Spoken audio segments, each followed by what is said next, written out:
बारिश की हल्की बूंदें खिड़की पर गिर रही थीं। विहान स्टेशन की उसी पुरानी बेंच पर बैठा था जहां उसने पहली बार अनाया को देखा था। 5 साल पहले की वो शाम आज भी उसकी यादों में जिंदा थी। अनाया रोज उसी ट्रेन से कॉलेज जाती थी, चेहरे पर मासूम मुस्कान और आंखों में हजारों सपने। विहान उसे बस दूर से देखा करता था। धीरे धीरे दोनों की बातें शुरू हुईं और फिर दोस्ती प्यार में बदल गई।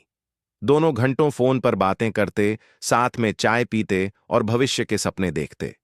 अनाया हमेशा कहती, अगर कभी मैं तुमसे दूर चली गई ना, तो भी तुम मुझे भूलना मत। विहान हंसकर कहता, तुम्हारे बिना जीना ही नहीं आएगा मुझे। समय बहुत खूबसूरत चल रहा था, लेकिन किस्मत को शायद उनका साथ मंजूर नहीं था। एक दिन अनाया अचानक कॉलेज आना बंद हो गई। उसका फोन भी बंद आने लगा। विहान पागलों की तरह उसे ढूंढता रहा। कई दिनों बाद उसे पता चला कि अनाया को दिल की गंभीर बीमारी थी। उसके घरवाले इलाज के लिए उसे दूसरे शहर ले गए थे। विहान तुरंत उससे मिलने पहुंचा। अस्पताल के उस कमरे में अनाया बहुत कमजोर दिख रही थी। चेहरे की मुस्कान गायब थी, लेकिन विहान को देखते ही उसकी आंखें भर आईं। तुम आए? अनाया ने धीमी आवाज में कहा। विहान ने उसका हाथ पकड़ लिया। तुमने बताया क्यों नहीं? अनाया मुस्कुराई। मैं तुम्हें दर्द नहीं देना चाहती थी। उस दिन दोनों बहुत रोए। विहान हर दिन अस्पताल जाने लगा। वो अनाया को कहानियां सुनाता, उसे हंसाने की कोशिश करता, लेकिन बीमारी बढ़ती जा रही थी। एक रात अनाया ने विहान से कहा, अगर मैं चली गई तो वादा करो तुम अपनी जिंदगी रोक नहीं दोगे।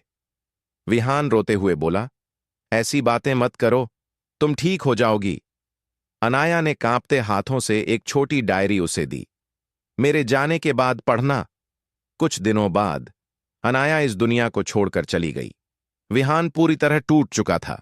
उसे हर जगह सिर्फ अनाया दिखाई देती थी। वही स्टेशन, वही बारिश, वही चाय की दुकान, सब कुछ अधूरा लगने लगा। एक रात उसने अनाया की दी हुई डायरी खोली। पहले पन्ने पर लिखा था, प्रिय विहान, अगर तुम ये पढ़ रहे हो तो शायद मैं अब तुम्हारे साथ नहीं हूं, लेकिन याद रखना, सच्चा प्यार कभी खत्म नहीं होता। मैं हमेशा तुम्हारे साथ रहूंगी, तुम्हारी यादों में, तुम्हारी मुस्कान में, तुम्हारी हर धड़कन में। तुम रोना मत, क्योंकि तुम्हारी मुस्कान मेरी सबसे पसंदीदा चीज थी। डायरी पढ़ते पढ़ते विहान की आंखों से आंसू गिरते रहे। उस दिन पहली बार उसने आसमान की तरफ देखकर मुस्कुराने की कोशिश की। बारिश अब भी हो रही थी, लेकिन इस बार उसे ऐसा लगा जैसे अनाया आज भी उसके पास बैठी हो। दोस्तों, अगर आपको हमारी ये स्टोरी पसंद आई हो तो वीडियो को लाइक, शेयर और चैनल को सब्सक्राइब जरूर करिएगा। मिलते हैं अगली नई स्टोरी के साथ। तब तक के लिए धन्यवाद।